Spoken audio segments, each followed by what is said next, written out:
or Sony HF3000 fun. Let's crack on.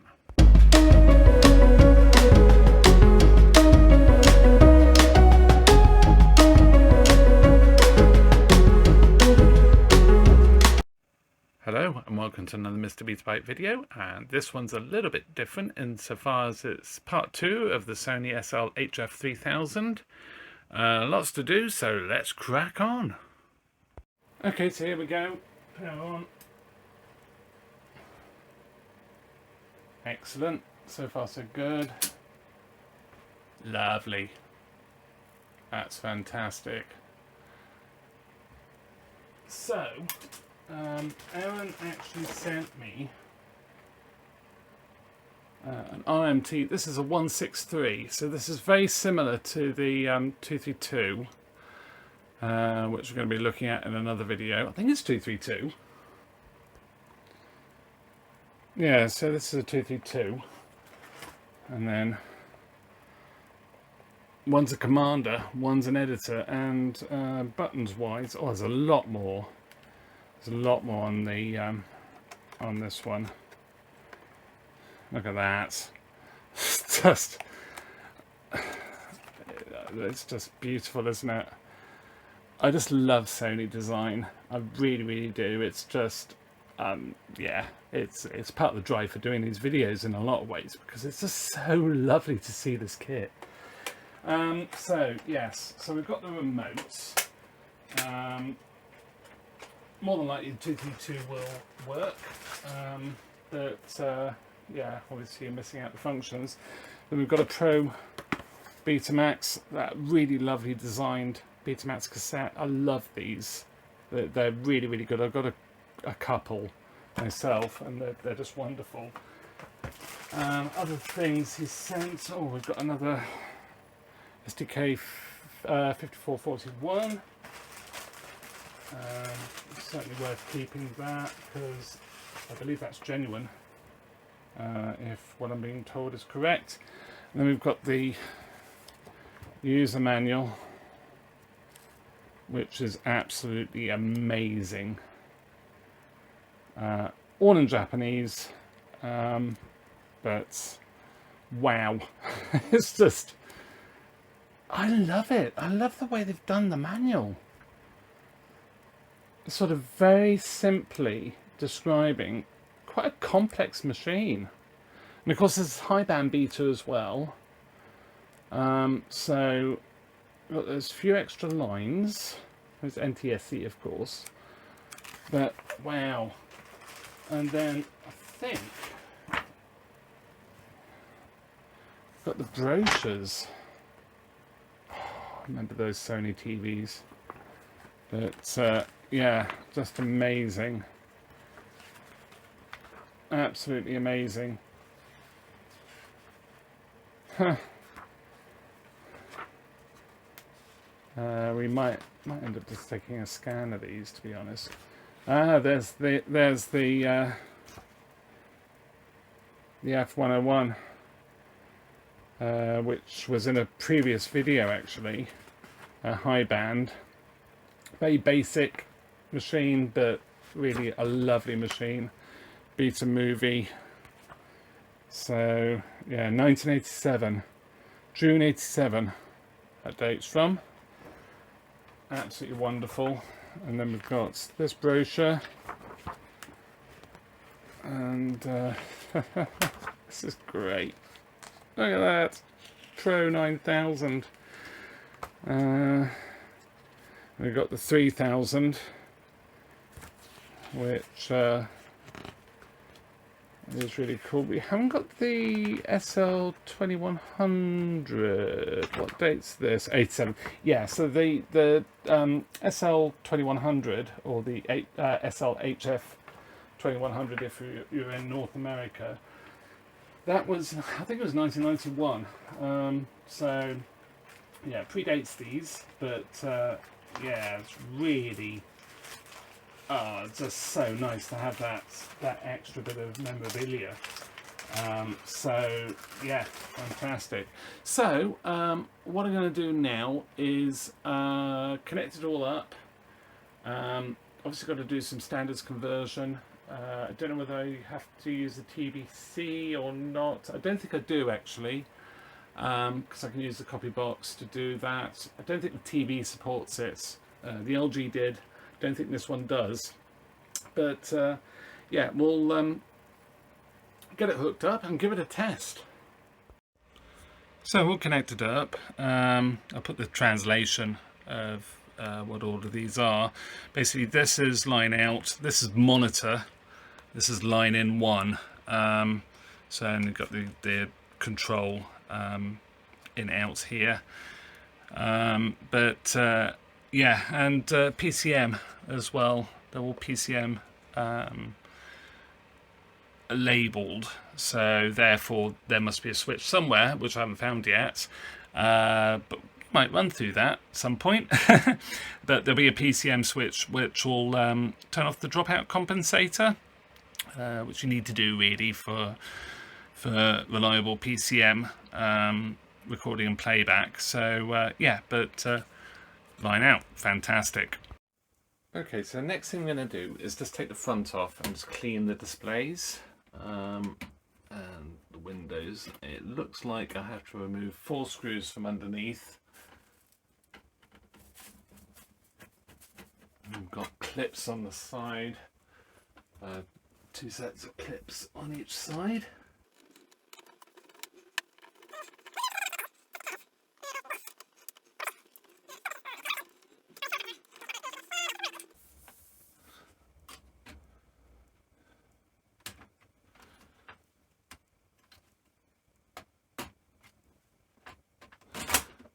Oh. Looks like I've got some connectors to undo as well. So connectors at the top, and they're unique. Yeah, so the door is actually its own thing. Where does the eject? There's a little metal and a proper rod here as well. That's really nice. That's a nice design. You can see the catch there sprung. Lovely. That's really nice. But we'll say it is actually really clean. So that's great. I'm guessing Aaron must have done that. That's very, very good. So I'll just give this a wipe anyway.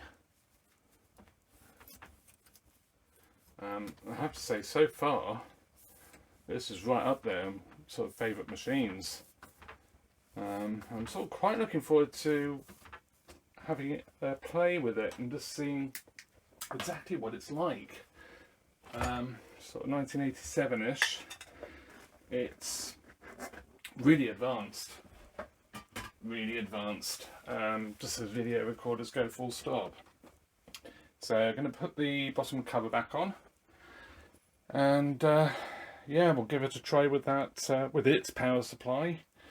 And then we've got 2 more power supplies to test. One I've done, the last one had a blown mains fuse, so yeah, need to do a few checks on that. So bottom cover back on. Not really doing this the best way, to be honest. It's better if it's not on its side. But that's why I'm going to try and do it. So you see the screws there already there, ready to hold it. Locating little dimples.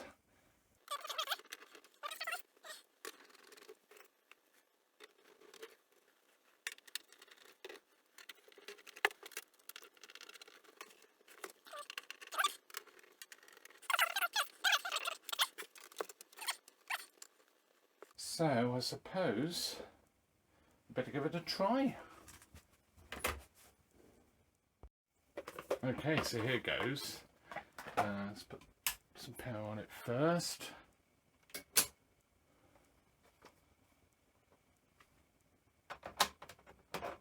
And try the cassette Aaron has brought or supplied with it.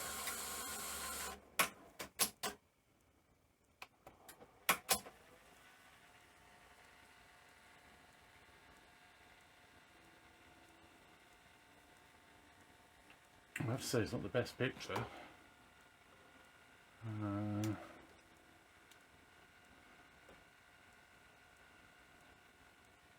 Oh, there we go. Gosh, it's tracking way out.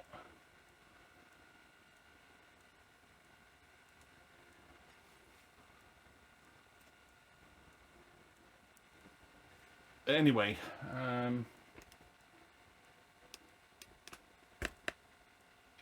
well, I'll put a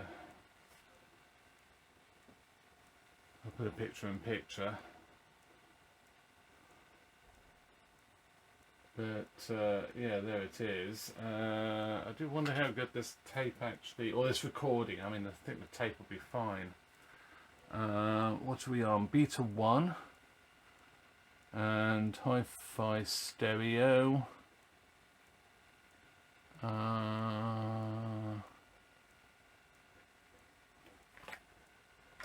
SL-50. Not that really makes any difference because but it has got the tape from main.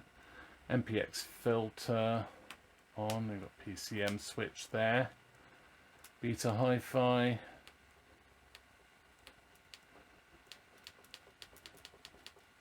We can actually oh, it's high band.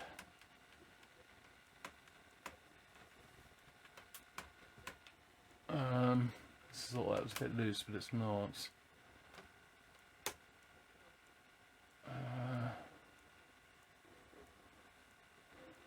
One is super high band, I'm guessing that is.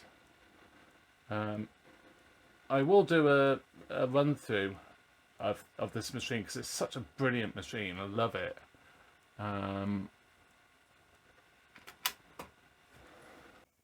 Yeah, because the tape itself looks absolutely fine. So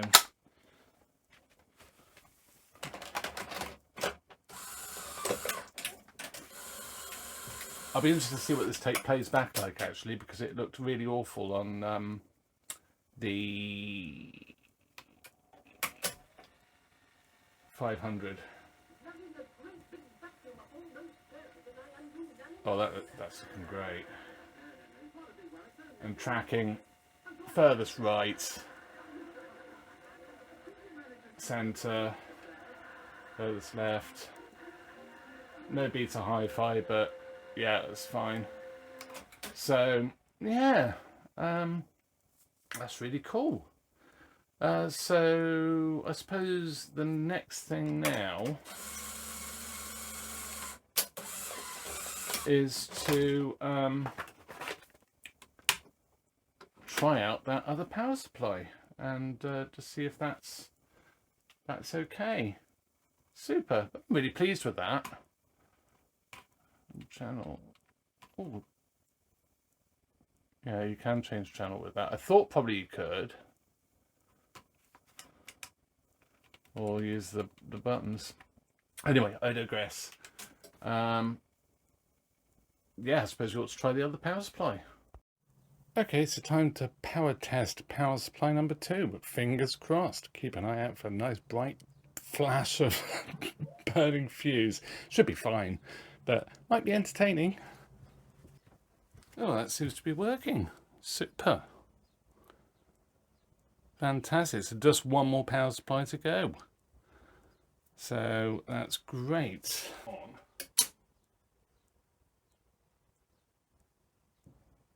Super. Fantastic. Right, so yeah, power supply number 3. So time to crack on with this last power supply. We are nearly there. It's really great. Now this one actually had a blown mains fuse. You can see it's well and truly atomized, and it is actually soldered on. So bits of wire on the ends there, solder, and that's it. So I've actually replaced it, 1.6 amp, it's actually 250 volt rated, As long as you go up in voltage, same voltage or higher, you're fine. Obviously the amperage remains the same, so that's fine. But yeah, so it's a 250 volt version, soldered in. I just used component legs to that have been cut off other components to make it. I just used an emery board, rough up the ends just to get a bit more mechanical strength, and jobs are good. And so I shall change all these caps, all these small ones, check the large ones, and this one always seems to be fine, as do these, and yeah, we'll take it from there. Okay, so that's all done. It wasn't really any great drama. This one though, which I don't actually have a proper replacement for, which is this one, on this power supply, you can see that this has been leaking, and you can always see the wet on there, and you can see it on the, well, you could see it on the PCB before I cleaned it off, and on the other two, this is tested out okay, and I didn't actually buy any of these when I was sort of buying the caps that I didn't have in stock for it, for the three. So at the moment I've got a 330 at 63 volts in there, but I have just ordered the proper ones, and I've ordered a set. I'm going to change them on all three power supplies. To be fair, it's really easy to do because the metal, when it's set in the metal, the pins are actually still accessible, so I don't even have to take the board out or anything, disturb anything, so that's quite cool. So I'm going to do that, and then we'll give it a test. So the capacitors have arrived. United Chemicon KYB, 105 degree. It's quite high hour usage. Can't remember exactly how many others. 10,000, I think. I did buy these off eBay, but they're from a business seller that I have bought from before, and they seem good. So I'm pretty confident that these are genuine. They're not rip-offs. Put them on the meter. I'll stick a picture of the three, so I've got 3 to do in all for the 3 power supplies, and they check fine. Capacity reads a little bit high, which I sort of expect. So yeah, cool. So I'll get these fitted now.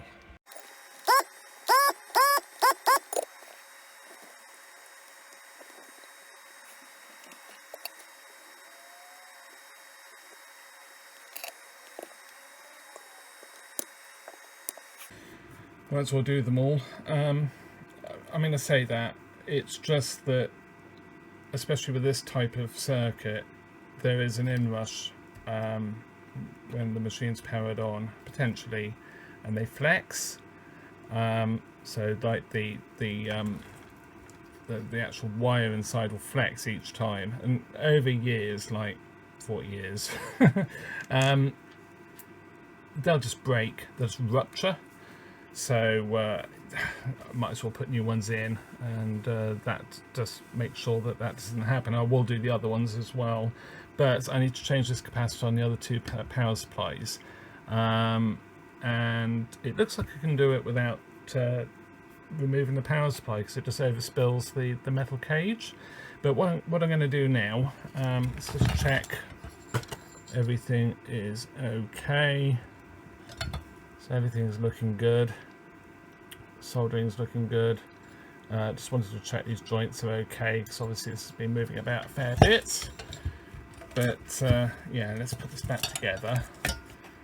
Let's move those chips out the way for the Panasonic.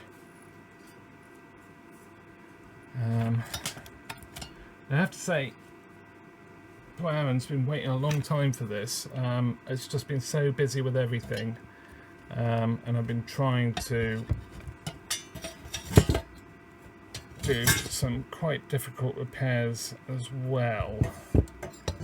I just didn't, it's one of those things that I just didn't I didn't appreciate just how mad the last few months was going to be, and it really caught me off guard.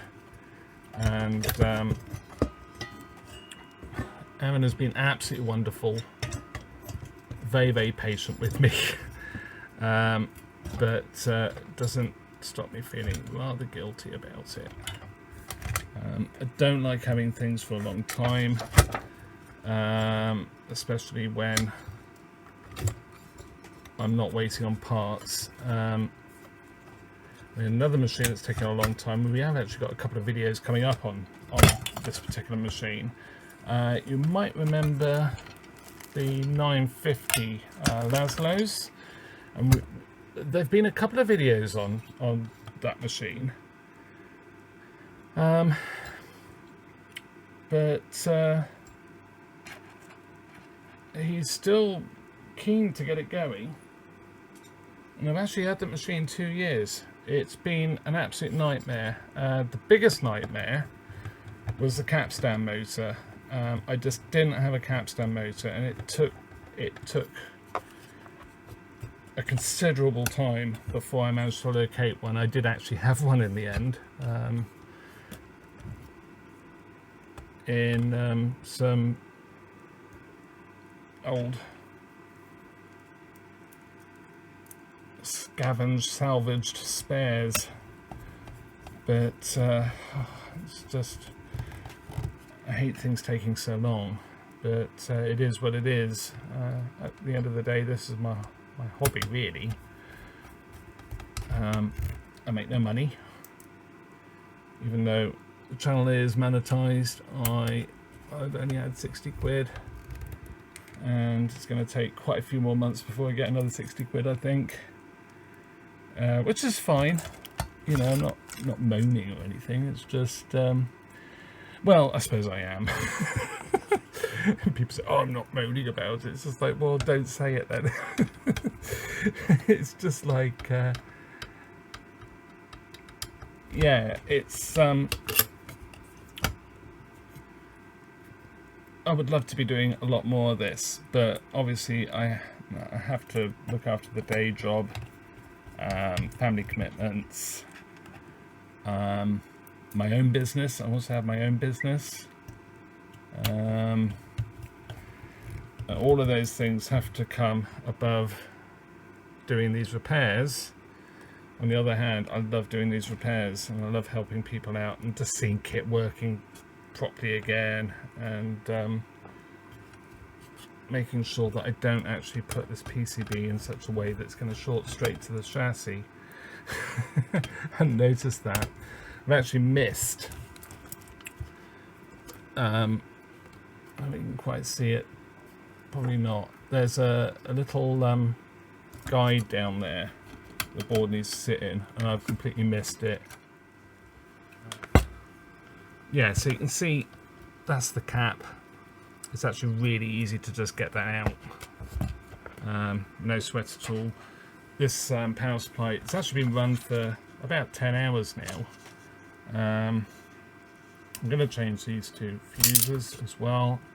Drop them inside the machine, because that's always a good thing to do. Drop them inside the machine, drop them inside the power supply. And then 2 amp.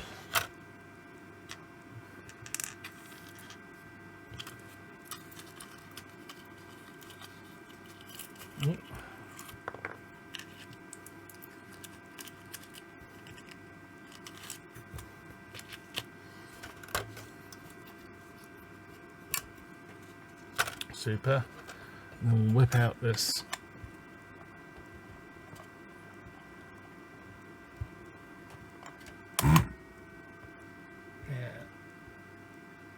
solder gun's just decided to go to sleep, so just got to wait for it to warm up again. That's the fan you can hear, incidentally. It's actually got a cooled power supply.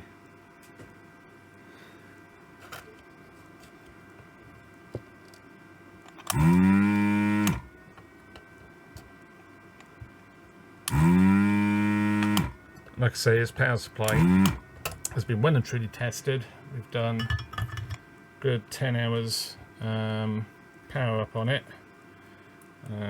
and it's been absolutely fine.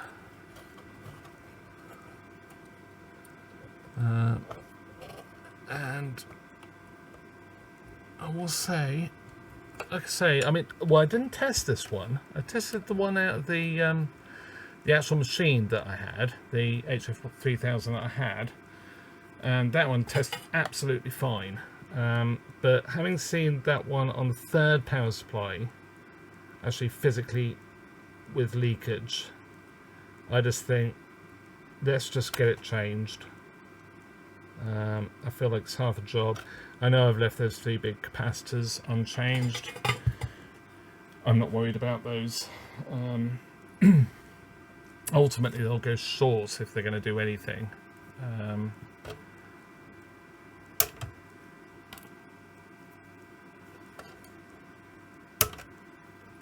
So there we go. Let's make sure I got that right.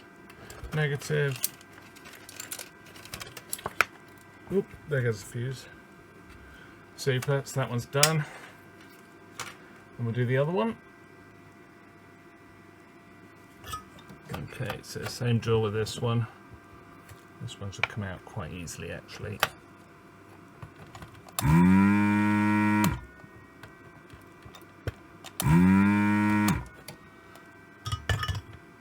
And that one tested fine, even though, yeah. I'm convinced, where's the other cap gone? It's gone under the gap. Okay, so third power supply is installed, so all connected up. I think we're looking good, so let's give it a try. Well, I don't seem to have anything. All the mains.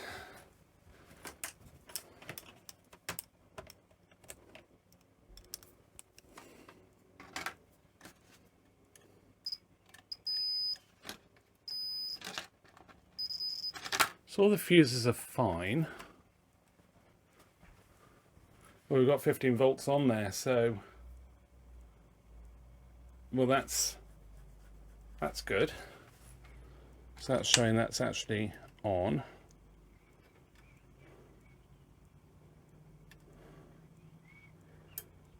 Okay, try to stick that in there. Not sorting out anything else, are we? No. So I suppose we can measure that. There's obviously voltage getting through because, make sure I have plugged in everything. Yes, I have. So the power supply appears to be at least partially working. So let's give it another go. Yeah, it's got 21 volts there. I have no clock. And it powers on. Okay, so I always like to blame the STK, don't I? it's not always the culprit. I mean the STK. And just have a look at the circuit diagram. I printed it out actually for what it's worth. It's very tiny. Basically, it's 12 volts out, 9 volts out, and that's essentially all it is, all it's dealing with, the 9 and the 12 volts. And they do seem to be there, those rails. I mean, like I say, it came out of standby fine. So the clock uses the -26 rail, and the -26 rail is actually straight off the transformer, the mains transformer, and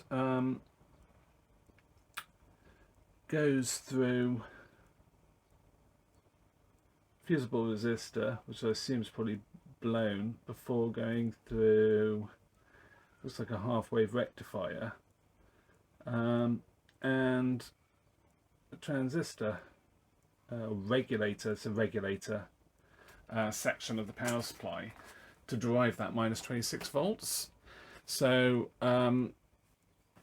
that's also, I believe, is used for the 45 and the minus 45 volts as well, which is used on the tuner board, minus 26. Yeah, so it's all from the same tap of the transformer. Because the minus 26, well, let's check. So we're plugged in. So this should be minus 45. We've got nothing. Then we should have plus 25 here. 26, sorry. And we should have 5 volts here, which is bang on. So that's from the SDK. So I have to assume that probably the fusible resistor's gone. We just look for that minus 26 volts, see if we can find that. Okay, so I think I'm on the right connector. I should have, what should I have? Minus 26. Nothing. So yeah, I'm pretty confident that we've got problems with that fusible resistor, or that rail basically, but my guess is probably the fusible resistor's popped. So remember, this is the power supply with the blown mains fuse as well. So I don't know, my feeling is probably it had too much voltage put in, maybe 240, 220. Don't know whether 110 would do it. Let me know in the comments. I would have thought it would be okay for a little while on 110. Having said that, maybe that's what happens. It works for a short while and goes pop. Maybe it just blows it full stop. Yeah, so let's have a look at that fusible resistor. Okay, so zoomed right in. There's 2 fusible resistors that immediately stick out like a sore thumb. The one here, which I think is R01, and you've got R02 here, and this is the one that feeds those 2 rails. So let's have a look. And it's completely open, so it's completely open. I suppose we ought to try and find one of those. Okay, so the resistors have arrived, so let's get this power supply apart again and check everything's okay.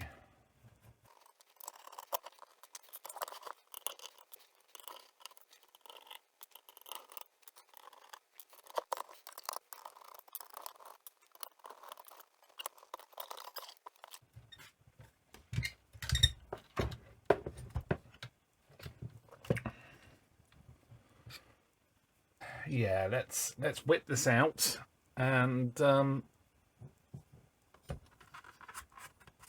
change it. It's a 10 ohm, quarter watt.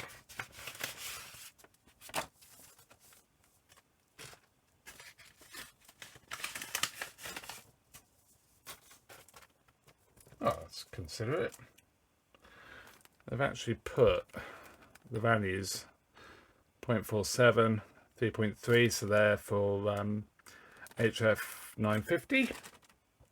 I put a 1 ohm resistor and 1 power supply, so I've got the right ones. I don't know why I did that, but it was interesting. It was an interesting mistake. So yeah, we've got 10 ohm here. Okay, so what I want to check is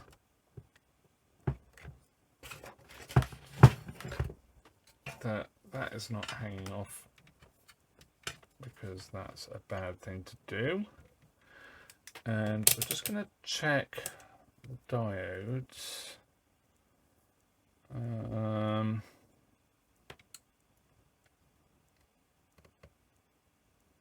That's fine. And this one.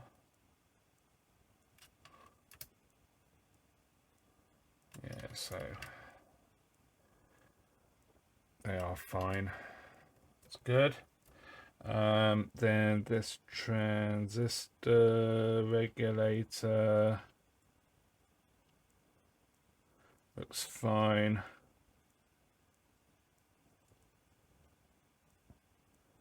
shorted pins there with the probes. Yeah, so there's no resistance or anything, that's fine. We'll just check all of these actually. So all of these is only a couple. Oh, that's suggesting it's short, which is an issue. Oh no, it's cap. There we go.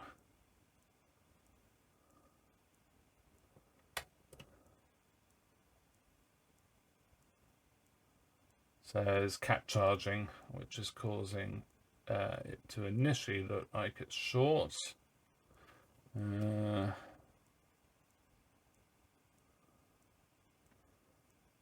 got cap issue there.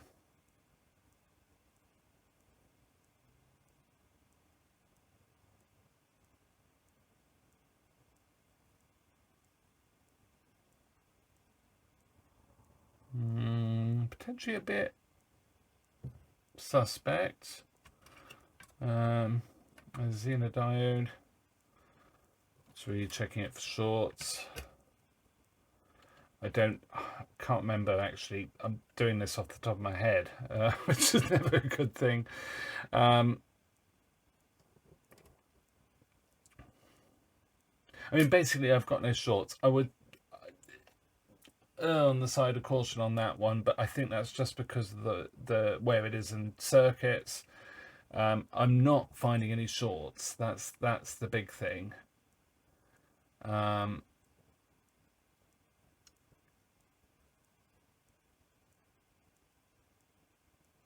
Yeah, that's that cap charging.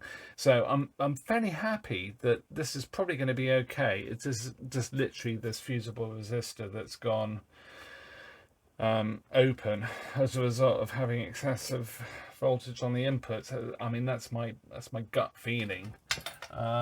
So let's get this resistor out.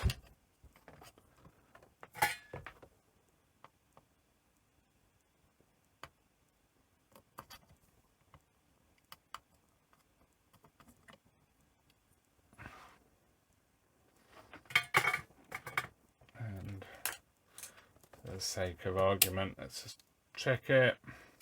You know, it's bad. It's gone open. It's not showing any physical signs of burning, but that's cool. 10.3, lovely. So there we go.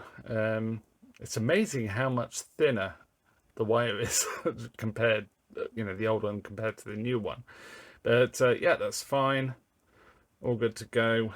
It's maybe not quite as wide as the original resistor as far as the legs go, but that's fine.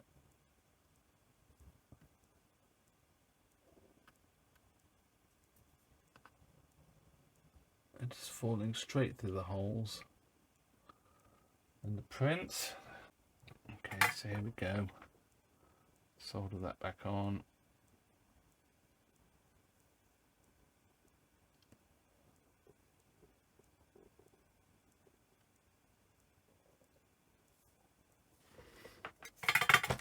Magic.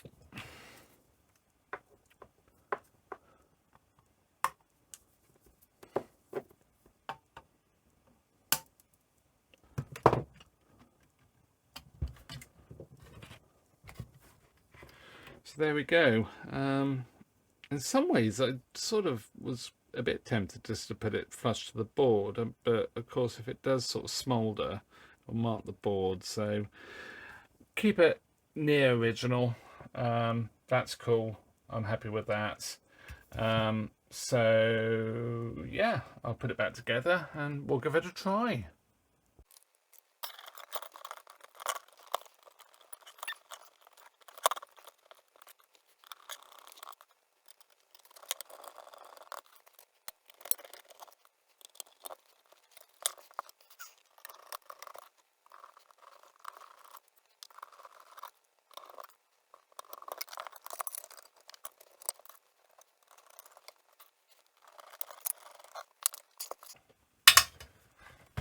I've done it again. I've managed to get the wrong side of the blinking clip. So let's just sort that. Super. Let's get it fitted. Okay, so power supply, the last power supply, yay, is plugged in. So I think we're about good to go. Mains in. Right, I'll go and plug it in and hopefully it will come to life. Well, that's actually looking pretty good. I sort of half expected that resistor to go, but no, we're good. Oh. Press the power button twice. Oh.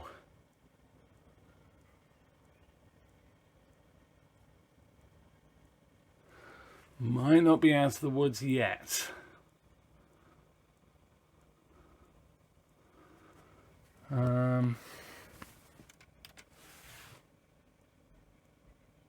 Oh no, there we go.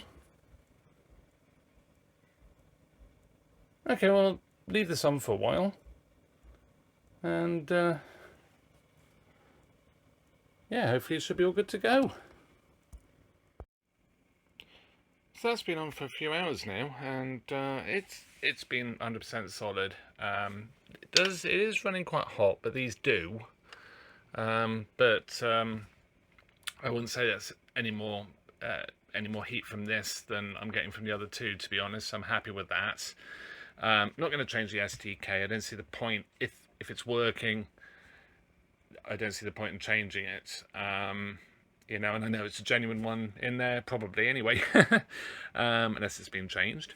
So yeah, but on those SDKs, Heiko, I don't know whether I'm pronouncing your name right, so sorry if I've got it wrong, but Heiko has been absolutely brilliant with many comments and very useful information actually.